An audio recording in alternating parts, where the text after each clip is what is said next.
إن الحمد لله نحمده ونستعينه ونستغفره ونعوذ بالله من شرور أنفسنا ومن سيئات أعمالنا من يهده الله فلا مضل له ومن يضلل فلا هادي له وأشهد أن لا إله إلا الله وأشهد أن محمدا عبده ورسوله أما بعد فأعوذ بالله من الشيطان الرجيم يا أيها الذين آمنوا اتقوا الله حق تقاته ولا تموتن إلا وأنتم مسلمون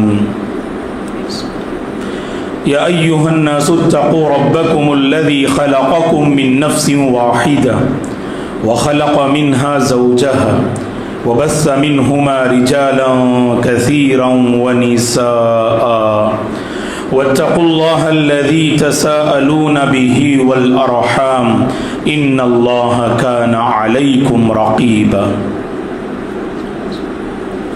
يا أيها الذين آمنوا اتقوا الله وقولوا قولا سديدا يصلح لكم أعمالكم ويغفر لكم ذنوبكم ومن يطع الله ورسوله فقد فاز فوزا عظيما فإن خير الحديث كتاب الله وخير الهدي هدي محمد صلى الله عليه وسلم وشر الأمور محدثاتها وكل محدثة بدعة وكل بدعة ضلالة وكل ضلالة في النار فأعوذ بالله من الشيطان الرجيم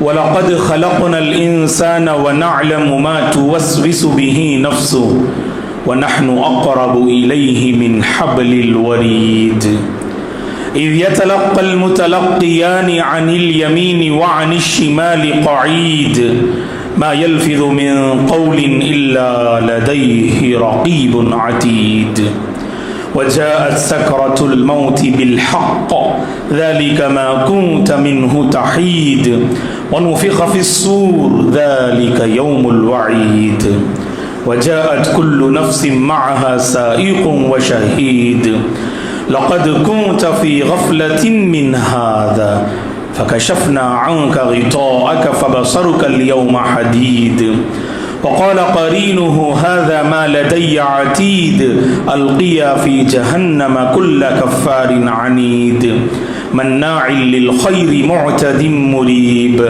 الذي جعل مع الله إلها آخر فألقياه في العذاب الشديد قال قرينه ربنا ما أطغيته ولكن كان في ضلال بعيد قال لا تختصموا لدي وقد قدمت إليكم بالوعيد ما يبدل القول لدي وما أنا بظلام للعبيد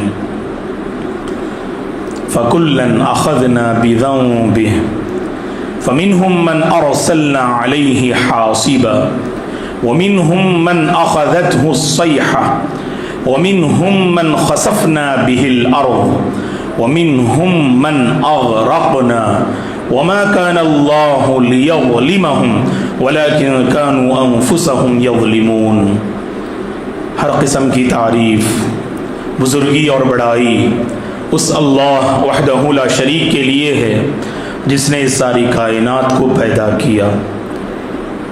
درود اور سلام ہو رحمت للعالمین خاتم النبیین محمد عربی صلی اللہ علیہ وسلم پر، جنہوں نے ایک ایسی جماعت کو تیار کیا جو عدل و انصاف سے عبارت تھی.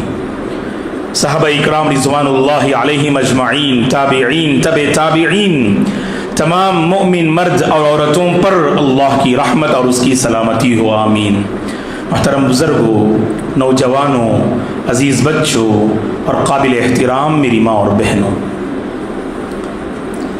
اسلام انصاف کی تعلیم دیتا ہے. جمعہ کے دوسرے خطبے میں خطیب کی زبانی سورۃ النحل کی ایک آیت کریمہ ہر جمعہ آپ سماعت فرماتے ہیں. اس عظیم آیت میں اللہ تعالیٰ نے جن عظیم اخلاق کا حکم دیا ہے ان میں سے پہلا حکم عدل و انصاف کا ہے. ان اللہ یأمر بالعدل، بے شک اللہ تعالیٰ انصاف کا حکم دیتے ہیں، اور اللہ کو وہ بندے بہت پسند آتے ہیں جو عدل و انصاف کی راہ اختیار کرتے ہیں، جو عدل و انصاف کا راستہ اختیار کرتے ہیں. ایسے بندے اللہ کو بہت پسند آتے ہیں. اسی لیے اللہ نے قرآن میں کہا ان اللہ یحب المقسطین، اللہ تعالیٰ یقیناً انصاف کرنے والوں سے محبت فرماتے ہیں. اسی لیے اللہ کے نبی نے کیا فرمایا؟ ان المقسطین علی منابر من نور، کل قیامت کے دن حشر کی عدالت میں نور کے ممبر قائم کیے جائیں گے. ممبر جانتے ہیں نا، جہاں خطیب صاحب کھڑے ہوتے ہیں، جو اونچائی کا مقام ہے جہاں کھڑے ہو کر سبھوں پر ہم نظر ڈال سکتے ہیں. تو قیامت کے دن حشر کی عدالت میں نور کے ممبر اللہ کی طرف سے قائم کیے جائیں گے. پوری عزت کے ساتھ، احترام کے ساتھ ان ممبروں پر ان لوگوں کو بٹھایا جائے گا جو انصاف کرنے والے تھے اس دنیا میں. اور اللہ تبارک و تعالیٰ کو ظلم کرنے والے پسند نہیں. اسی لیے وہ حدیث قدسی آپ کو یاد ہوگی. اللہ کے نبی نے فرمایا، اللہ فرماتے ہیں یا عبادی انی حرمت الظلم علی نفسی، اے میرے بندو بے شک میں نے ظلم کو اپنے آپ پہ حرام قرار دیا ہے. اسی لیے اللہ نے قرآن میں کیا کہا؟ ان اللہ لا یظلم مثقال ذرہ، بے شک اللہ تعالیٰ ذرہ برابر بھی ظلم نہیں فرماتے. ایک اور مقام پہ فرمایا وَمَا رَبُّكَ بِظَلَّامٍ لِلْعَبِيدِ، بندوں پر پروردگار ذرہ برابر بھی ظلم کرنے والے نہیں. اور سورہ بقرہ کی وہ آیت کریمہ جو اللہ کے نبی پر سب سے آخر میں نازل ہوئی، قرآن مجید کی سب سے آخری آیت کریمہ جو اللہ کے نبی پہ نازل ہوئی، جہاں سے وحی کا چیپٹر بند ہو گیا، جہاں سے نزول وحی کا سلسلہ ختم ہو گیا. وَاتَّقُوا يَوْمًا تُرْجَعُونَ فِيهِ إِلَى اللَّهِ ثُمَّ تُوَفَّى كُلُّ نَفْسٍ مَّا كَسَبَتْ وَهُمْ لَا يُظْلَمُونَ، وَهُمْ لَا يُظْلَمُونَ. اس آیت کریمہ کے ذریعے کتاب الہی کا سلسلہ ختم ہو گیا. اور اللہ کیا فرماتے ہیں اس آیت میں؟ اے بندو اس دن کا تقوی اختیار کرو جس دن تم سب کے سب لوٹا دیے جاؤ گے. میدان محشر میں تم سب کے سب لوٹا دیے جاؤ گے، اور وہ دن ایسا ہوگا کسی نفس پر ذرہ برابر بھی ظلم نہیں ہوگا. پورا پورا بدلہ تمہیں حشر کی عدالت میں ملے گا. یہ دنیا ایسی، یہاں بھلا چاہنے والوں کو حقیقت میں انصاف نہیں ملتا. برا کرنے والوں کی جو برائی اور اس برائی کا برا انجام حقیقت میں دنیا میں وہ اس کا سامنا نہیں کرتے. اچھوں کو پورا پورا بدلہ اچھائی کا حشر کے میدان میں ملے گا، اور بروں کو ان کی اپنی برائیوں کی سزا میدان حشر میں ملے گی. فَمَن يَعْمَلْ مِثْقَالَ ذَرَّةٍ خَيْرًا يَرَهُ وَمَن يَعْمَلْ مِثْقَالَ ذَرَّةٍ شَرًّا يَرَهُ. تو مقصود یہ ہے دوستو، اللہ تعالیٰ انصاف کو پسند کرتے ہیں، اور کسے ناپسند کرتے ہیں؟ ظلم کو ناپسند کرتے ہیں. اب یہاں پوری امانت داری سے ایک بات کی میں وضاحت کر دیتا ہوں. جب ظلم کی بات کرتے ہیں تو ہاں مولانا ہم دوسروں پہ ظلم نہیں کرنا چاہیے، ہماری کسی ادا سے کسی کو تکلیف نہیں ہونی چاہیے. ہم کسی پر ظلم نہ کریں، اس کا حق نہ چھینیں، اس کو بیجا تکلیف نہ دیں، اس کے جذبات اور فیلنگ کے ساتھ کھلواڑ نہ کریں، اس کی جائیداد اور مال و دولت پر ناجائز قبضہ نہ ہو، کسی کو نہ ستائیں، کسی کو نہ چھیڑیں، کسی کو گالی نہ دیں، کسی کو برے القاب سے نہ نوازیں، کسی کے دل کو نہ توڑیں، کسی کا گھر نہ اجاڑیں، کسی کی زندگی کو برباد نہ کریں، ورنہ تم ظالم ہو جاؤ گے.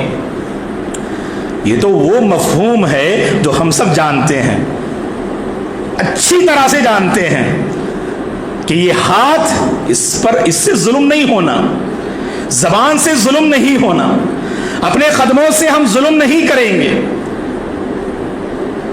لیکن یہاں اس سے آگے بڑھ کر مختصر سی میں ایک وضاحت کرنا چاہتا ہوں دوستو. وہ یہ ہے، جہاں میرے اور آپ کے ذہن میں یہ تصور ہے کہ دوسروں پہ ظلم نہ کریں، یہاں ہم آج کے خطبے میں یہ پیغام دیں گے، جب انصاف اللہ کو بہت پسندیدہ ہے، جب ظلم اللہ تعالیٰ اسے ناپسند کرتے ہیں، اپنی ذات کے ساتھ انصاف کرو، اپنی ذات پہ ظلم نہ کرو. یہ بڑا مسئلہ ہے دوستو. آج ہم نے باہر کی دنیا پر بڑی نظر ڈالی، تو کوئی ظالم نظر آیا تو کوئی مجرم نظر آیا، کوئی فاسق نظر آیا تو کوئی کافر نظر آیا، لیکن خود کے گریبان میں جھانکنے کی کوئی فرصت مجھے اور آپ کو نہ ملی. نتیجے میں جس ظلم و بربریت کے دلدل میں ہم خود کو پھنساتے چلے جا رہے ہیں، ہمیں اس کا احساس ہی نہیں ہو رہا ہے. اور یاد رکھنا دوستو، ظلم کسے کہتے ہیں؟ اہل علم نے کہا کہ ظلم کہتے ہیں وضع الشیء فی غیر محلہ. ایک چیز ہے، اس کو ایک مقام پہ رکھنا چاہیے، وہاں رکھنے کے بجائے آپ اس چیز کو کسی اور مقام پہ رکھتے ہیں جہاں اسے نہیں رکھنا چاہیے. اسی کو ظلم کہتے ہیں. ہر ایک کا جو حق ہوتا ہے وہ حق دینے کی کوشش کرے. آپ کی ذات کا بھی ایک حق ہے، آپ کی زندگی کا بھی ایک حق ہے. اللہ نے جو زندگی مجھے اور آپ کو عطا کی ہے نا، اس زندگی کا بھی ایک حق ہے. اس حق کی ادائیگی میں کوتاہی نہ کرنا، اس حق کی ادائیگی میں خیانت نہ کرنا، اس حق کی ادائیگی میں حدیں پار نہ کرنا. اب بڑا مسئلہ یہی ہے، ہم خود ظالم بنے بیٹھے ہیں اور خود کو بہت بڑا جو ہے انصاف پسند سمجھ رہے ہیں. ہم خود ظالم ہیں اور مصلح بنے بیٹھے ہیں، خود ظالم ہیں اوروں کی نظر میں صالح دکھانا چاہتے ہیں. نہیں اللہ کے بندو، میرے اور آپ کی زندگی میں کہاں کہاں ظلم کا پہلو پایا جاتا ہے، اسے ٹٹولیے، اس کا جائزہ لیجئے گا اور اپنی زندگی سے اس ظلم کو دور کرنے کی کوشش کیجئے گا. اور اللہ کی نظر میں وہ بندہ بڑا ظالم ہے جو توحید کے راستے سے ہٹا ہوا ہے. جس کی زندگی میں خالص توحید نہیں، وہ بڑا ظالم ہے، گرچہ وہ سوشل سروس میں کس قدر آگے کیوں نہ ہو. وہ ظلم کے خلاف آواز اٹھاتا ہے، لوگوں کی مدد کرتا ہے، لوگوں کے کام آتا ہے، اپنے پیسوں سے لوگوں کی ضرورتیں پوری کرتا ہے. جہاں کہیں پریشان حال ہو سب سے پہلے پیش نظر آتا ہے، لیکن خود کی زندگی کو عقیدے سے محروم کر کے رکھا ہے. کوئی صحیح اور خالص عقیدہ زندگی میں نظر نہیں آتا. سمجھ لینا وہ بندہ بڑا ظالم ہے. اسی لیے اللہ نے کیا فرمایا قرآن میں؟ بنی اسرائیل کے وہ نیک انسان جن کے بارے میں اللہ نے سورت ہی نازل فرمائی، سورت اللقمان.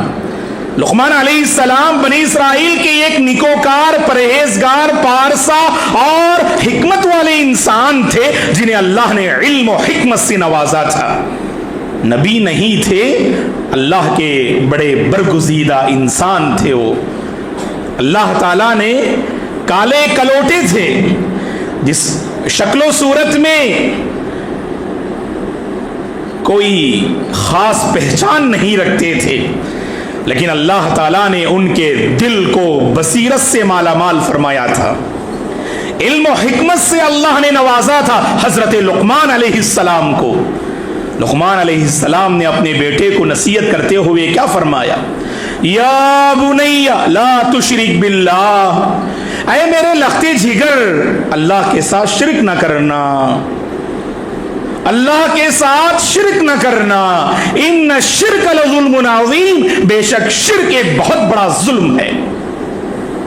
اس لیے ہم نے کہا نا، وہ بندہ بڑا ظالم ہے جو خود کو توحید کے راستے سے ہٹا دیتا ہے، جو خود کو سنت کے راستے سے ہٹا دیتا ہے، جو خود کو خیرات کے راستے سے ہٹا دیتا ہے. بڑا ظالم ہے دوستو. یہ اللہ نے آپ کو یہ توفیق نہ دی اس ظلم کو پہچانیں آپ. اسی لیے دوستو کہا جاتا ہے کہ عقیدہ سیکھیں، توحید کا علم حاصل کریں، اپنے رب کو پہچانیں، اس دین کی قدر و منزلت کو اپنے دل میں بٹھائیں. مخالف ہوائیں بھی آئیں تو میرے اور آپ کے دل سے ایمان کو جو ہے نہ لے جائے.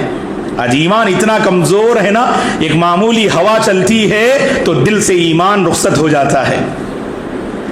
ایک معمولی ہوا چلتی ہے تو میرے اور آپ کی زندگی سے عقیدہ توحید کی نعمت چھن جاتی ہے. اگر دیکھنا چاہتے ہو مثالیں، کالج میں پڑھنے والی ہماری بچیوں کو دیکھو، اسکول میں پڑھنے والے، کالج میں پڑھنے والے ہمارے نوجوان طلباء اور طالبات کو دیکھیں آپ، وہ کیسے ایمان کا سودا کر رہے ہیں، وہ کیسے اپنی آخرت کو برباد کر رہے ہیں، وہ کیسے نعمت عظمی توحید کی جو ہے نعوذ باللہ سودا بازی کرتے ہوئے نظر آتے ہیں. کیوں؟ حقیقت میں بڑے ظالم ہیں. اگر وہ ظالم ہیں تو ان کے ماں باپ بھی معاف کیجئے بڑے ظالم ہیں، جنہوں نے اپنے بچوں کے دلوں میں ایمان کو پیوست اور مضبوط نہیں کیا. تو اسی لیے دوستو خود کو ظلم کے راستے سے الگ رکھیں. اور اسی طرح سے وہ بندہ ظالم ہے جو گناہوں میں مبتلا ہے، جو حقوق کی ادائیگی میں لاپرواہ ہے، جو اللہ کا بنیادی حق نماز کی ادائیگی میں بہت لاپرواہ ہے. حقیقت میں بڑا ظالم ہے. وہ کیوں؟ وہ خود کو سزا دے رہا ہے. عموماً ہم کیا سمجھتے ہیں، میں نے کہا نا شروع میں، ہم اپنے ہاتھ سے کسی کو تکلیف دیں تو تصور آتا ہے کہ یہ ظلم ہے. ارے آپ ایک نماز چھوڑتے ہیں تو خود پہ آپ نے ظلم کیا. یہ کیوں؟ میرے اور آپ کا ذہن نہیں بن رہا ہے. اگر ہم نے اس ظلم کو پہچانا دوستو، واللہ العظیم گھر کا ماحول بدل جائے گا، زندگی میرے اور آپ کی سنور جائے گی، ماحول دیندار بن جائے گا، اور لوگ دین سے جڑ جائیں گے، قریب ہو جائیں گے، ایک دوسرے کے بھلا چاہنے والے بن جائیں گے. اگر ہم نے یہ جانا، اگر میں نے کوئی نیکی چھوڑی جس نیکی کو مجھے انجام دینا چاہیے تھا، میں نے حقیقت میں وہاں ظلم کیا خود پہ. کیسے ظلم کیا؟ وہ حدیث ہمارے ذہن میں ہے نا. اللہ کے نبی نے فرمایا صلی اللہ علیہ وسلم نے، اول ما يحاسب به العبد الصلاۃ، قیامت کے دن سب سے پہلا محاسبہ نماز کا ہوگا. اب نماز سے ہم غافل، پھر بھی ہمیں اس ظلم کا احساس ہی نہیں. میں نے کہا نا کہ خود ظالم بنے بیٹھے ہیں اور قوم کی نظر میں ہم بڑے مصلح ہیں، قوم کی نظر میں ہم بڑے مصلح ہیں، پارسا ہیں، نیکوکار ہیں. اللہ میرے اور آپ کے دل کا حال اچھی طرح سے جانتا ہے. اسی لیے دوستو اپنے گناہ کو پہچانو، اپنی غلطی کا اعتراف کرو، اپنی کمزوری کو جانو، اللہ کے حضور کمزوری کے حوالے سے سوال کرو، اے اللہ مجھے ظالم نہ بنا، میں خود پہ بہت ظلم کر رہا ہوں. اللہ اکبر. وہ کتنی پیاری دعا ہے جو ہے سبحان اللہ، تاریخ انسانی کی سب سے پہلی دعا ہے. تاریخ انسانی کی سب سے پہلی دعا کون سی دعا؟ تاریخ انسانی کی پہلی دعا جسے اللہ تعالیٰ نے 8ویں پارے میں سورہ اعراف میں بیان کیا. باپ آدم علیہ السلام سے بھول ہوئی، ماں حوا علیہ السلام سے بھول ہوئی. اللہ نے کہا کہ درخت کے قریب نہ جائیں، وَلَا تَقْرَبَا هَذِهِ الشَّجَرَةَ. دیکھیے سبحان اللہ، اللہ کے الفاظ دیکھیے، فَتَكُونَا مِنَ الظَّالِمِينَ. اللہ اکبر.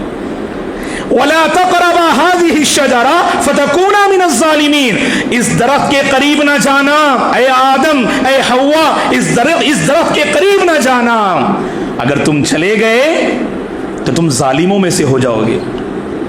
غور کرنے کی بات یہ ہے، درخت کے قریب جا کر کسی کو تکلیف نہیں دے رہے تھے وہ، اگر درخت کے قریب جاتے تو وہاں کوئی اور تیسرا انسان نہیں تھا یا تیسری کوئی مخلوق نہیں تھی کہ جس سے ان کے جانے سے تکلیف پہنچے، جنہیں تکلیف پہنچے، ایسی بات تھی کیا؟ نہیں۔ تو پھر اللہ نے ظالم کیوں کہا؟ ظالم اس لیے کہا کہ جو بندہ رب کے پیغام کو بھولتا ہے وہ ظالم ہے، جو رب کا کہا نہیں مانتا ہے وہ ظالم ہے، جو راہ سنت کو اختیار نہیں کرتا ہے وہ ظالم ہے، جو توحید سے راضی نہیں وہ ظالم ہے، جو شرک سے مطمئن ہے وہ ظالم ہے، جو گناہ سے راضی ہے وہ ظالم ہے، جو بدعت میں مبتلا ہے اور اپنی بدعت پر سنت کا لباس اڑائے وہ ظالم ہے، حق کی حقانیت جاننے کے باوجود اسے تسلیم نہ کرے وہ ظالم ہے۔ اسی لیے بھول ہو گئی، شیطان نے بہکا دیا، جس درخت کے قریب جانے سے منع کیا آدم و حوا وہاں چلے گئے، اور احساس ہوا، دیکھیے گا اپنے ظلم کا احساس ہوا، خود پہ جو انہوں نے ظلم کیا، رب کا کہا ماننا چاہیے، اس معاملے میں ان سے جو بھول ہوئی اسے انہوں نے پہچانا۔ اللہ اکبر۔ اور کیا کہا؟ قال ربنا ظلمنا انفسنا وان لم تغفر لنا وترحمنا لنكونن من الخاسرین۔ بڑی بہترین دعا ہے دوستوں، اور ہم نے کہا اس تاریخ انسانی کی سب سے پہلی دعا ہے جو آدم و حوا کی زبان سے نکلی تھی۔ یہ دعا آدم و حوا علیہم السلام کی زبان سے نکلنے والی یہ عظیم دعا یاد کر لیں، اپنی دعاؤں میں اسے شامل کر لیں۔ ربنا ظلمنا انفسنا، اے ہمارے رب ہم نے خود پہ بڑا ظلم کیا ہے، اللہ اکبر، خود پہ ہم نے بڑا ظلم کیا۔ وَإِن لَمْ تَغْفِرْ لَنَا، اگر تو ہمیں معاف نہیں کرے گا، وَتَرْحَمْنَا، اور تو ہم پہ رحم نہیں کرے گا، لَنَكُونَنَّ مِنَ الْخَاسِرِينَ، تو ہم نقصان اٹھانے والوں میں سے ہو جائیں گے۔ تو دوستو اپنی کمزوری کو پہچانیں۔ جمعہ کے خطبوں میں اس لیے میرے اور آپ کی حاضری ہوتی ہے دوستو، تاکہ میں اپنی کمزوری اور آپ اپنی کمزوری کی اصلاح کرنے والے بن جائیں، اپنے آپ پہ ظلم نہ کریں۔ اللہ کے بندو، یہ زندگی بہت بڑی امانت ہے، اور یاد رکھنا جب ہم اس دنیا سے رخصت ہو جائیں گے اور قبر کی اس تنہائی اور تاریکی کے حوالے ہو جائیں گے تو ظالم نامراد ہوگا، ظالم ناکام ہوگا، ظالم کی حسرتیں وہاں سے شروع ہوں گی، ظالم کی تباہی اور بربادی قبر سے شروع ہوتی ہے۔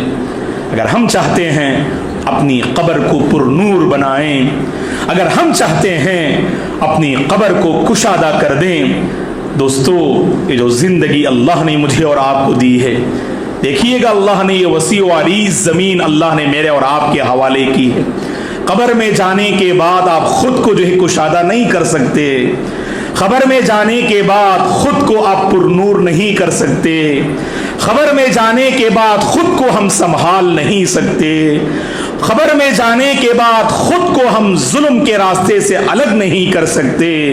جیسے ہی موت کے فیصلے ہوتے ہیں وہیں سے یہ سارے اعمال کا سلسلہ ختم ہوتا ہے دوستو۔ اسی لیے خود کو پہچانیں، اگر ہم اپنی ذات پہ ظلم کر رہے ہیں اپنی ذات کے ساتھ انصاف کا معاملہ کریں۔ کیا ہم خود کی تباہی پسند کر سکتے ہیں؟ اللہ کے بندو، اللہ کی قسم اس روئے زمین کا کوئی عقل مند اور ذی شعور اور ہوش رکھنے والا انسان خود کی تباہی نہیں چاہے گا۔ ہر کوئی یہی چاہے گا اس کے ساتھ خیر کے فیصلے ہوں، آسانی کے فیصلے ہوں، بھلائی کے فیصلے ہوں، امن کے فیصلے ہوں، اللہ کی رحمت کے فیصلے ہوں، کامیابی کے فیصلے ہوں، ترقی کے فیصلے ہوں۔ تو لہٰذا دوستو اس کے لیے چاہیے کہ ہم خود کو ظلم کے راستے سے الگ کرنا ہے۔